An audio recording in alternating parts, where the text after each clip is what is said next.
Hello and welcome to another episode of SportsRoom. I'm Reuben Joe and with me here today is Karthik Ravindranath, and today we will be discussing the Champions League final. So the 2021 European football season has finally come to an end and it's culminating in its biggest match of the calendar year for European football, which is the Champions League final. English giants Chelsea and Manchester City will fight it out, and given that we already did an episode on Manchester City, which you should check out by the way. Today we will be talking about one man that made it all possible for Chelsea, and that's Thomas Tuchel. After 9 long years, Chelsea are now in the Champions League final once again, and I know you're not very happy with that. But what are your thoughts on Tuchel's impact on this team so far? Yeah, I think I was very interested when he was appointed because Tuchel, I think at that time said he was not interested to take over a team at the halfway stage, but he did. So I was very interested to see what he would do. And I think he has done an exceptional job, and tactically it's been brilliant. What Chelsea has done since Tuchel came in, and I think the midfield pivot is very important to the way Chelsea play right now. And they have three technically gifted players there, like Kante, Jorginho, and Kovacic.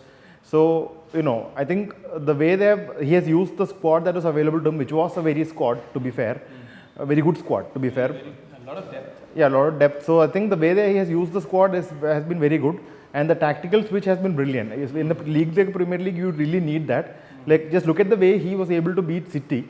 If you look at the goal in the FA Cup semi-final, Ziyech scored, but that goal came about because of this tactical switch. So, the City players tried to press Jorginho. Jorginho got free of the press, played the ball to the wing back. He slipped in Mason Mount, who gave it to Werner. And so that happened because of this switch where the centre back spread wide, the creating space. The midfield players are the players who play there are good enough to get past a player if they need to be. We have seen Kante and Kovacic both running forward a lot of times these times after beating a player. So I think Kante especially. Yeah, so Kante is, we thought of him as a defensive midfielder. He is still a defensive midfielder, but he's running forward a lot. So that switch has been really good, and it's been very interesting to watch Tuchel at Chelsea. And I think, I always judge people based on how they do at the Premier League for some reason. So I think this has been a really good season for Tuchel. With the kind of competition that is there, I think for me what has worked best for him is that he's difficult to read as a manager for opposition managers. And there was a stat that said in his first 10 Premier League games, Tuchel had made 39 changes to the starting lineup. Yeah. And even today, the Champions League final is today, and we don't even know who's going to play in the front three. Everybody's available for the team. Obviously, Mount is going to be there, but then we don't really know who's going. But is it going to be Werner? Is it going to be Pulisic, Ziyech, Havertz? So the thing is, I think with Lampard, he was more conservative and sort of like bookish in his approach. But Tuchel is like this shapeshifter who reads the game and he knows what changes to make. No disrespect to Lampard, I think, but Tuchel is much more tactically sound as a manager than Lampard. So there's no comparison because Lambert did a good job, but he was not at that level yet. Tuchel has honed his skills over a longer time. Yeah. The thing about Lampard is he did a good job of grooming players, but he was very bad at reading the games. He could never make proper substitutions, and that requires experience, and that's what Tuchel has. 15 years of that he's done well previously also. So let's talk a little bit about Tuchel's past. We know that his last job was at PSG, and where he won 2 league titles and reached the Champions League final also. And also before that he was at Dortmund, where he succeeded Jurgen Klopp. So what do we know about him from these 2 stints? We talk about PSG and Dortmund, but personally for me, I think his most impressive, achievement before coming to Chelsea was his work at Mainz. That was absolutely incredible because in the 2010-11 season, he went 7 games unbeaten at the start, including beating Bayern Munich with a Mainz team which didn't have, financial. And that is also a team that he inherited from Klopp again. From Klopp, and he was not able to improve it a lot. There was not much investment. He did bring in some good players, but he did really well. Made them finished fifth, took them to the Europa League. So I think that was great. But Dortmund and PSG both are big clubs, and he had the financial support more or less.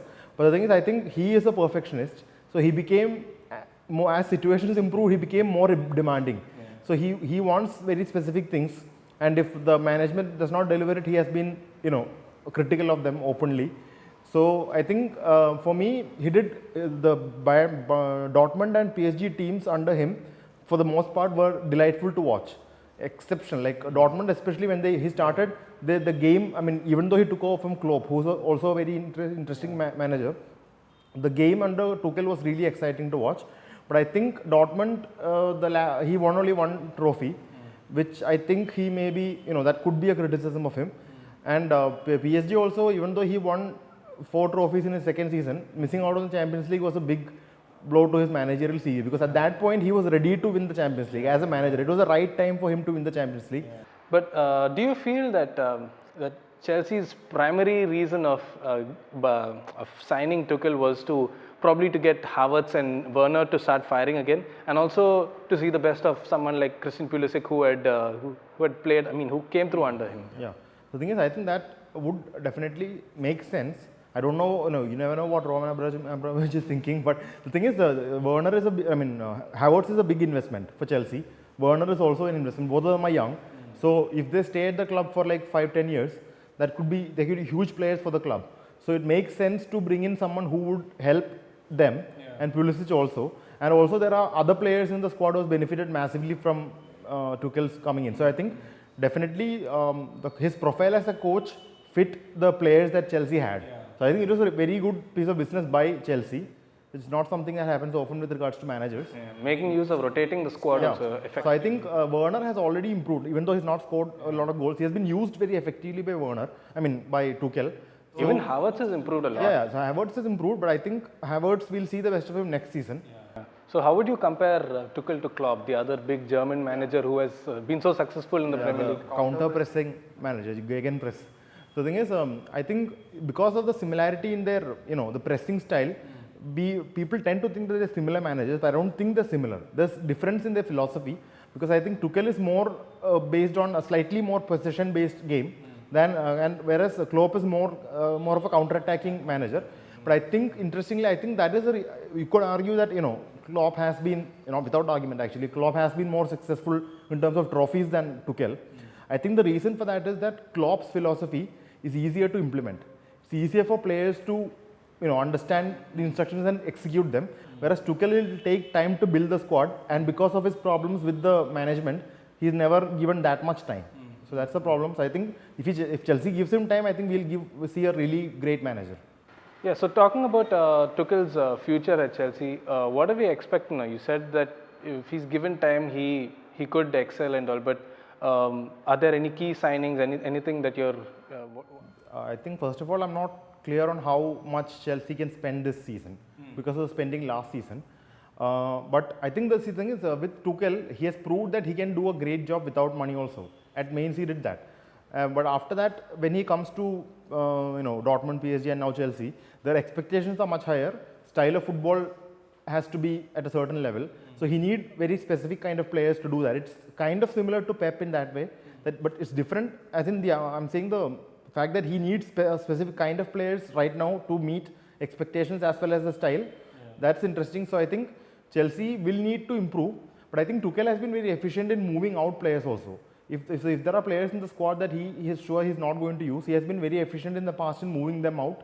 I think one big puzzle he has to solve this summer is that the lack of goals now. Because in his 29 games in charge so far, Chelsea has averaged only 1.2 goals a game, and at PSG he was averaging 2.7 goals per game, and at Dortmund 2.4 goals a game. A big talk right now is about Lukaku. They're bidding for Lukaku. Lukaku is leaving Inter Milan anyway.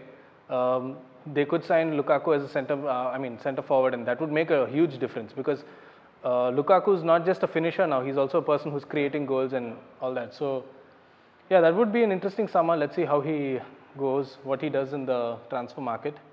So yeah, that's all we have today in Sports Room. That was about Thomas Tuchel, and the Champions League final is happening tonight, Chelsea versus Manchester City, so do check that out.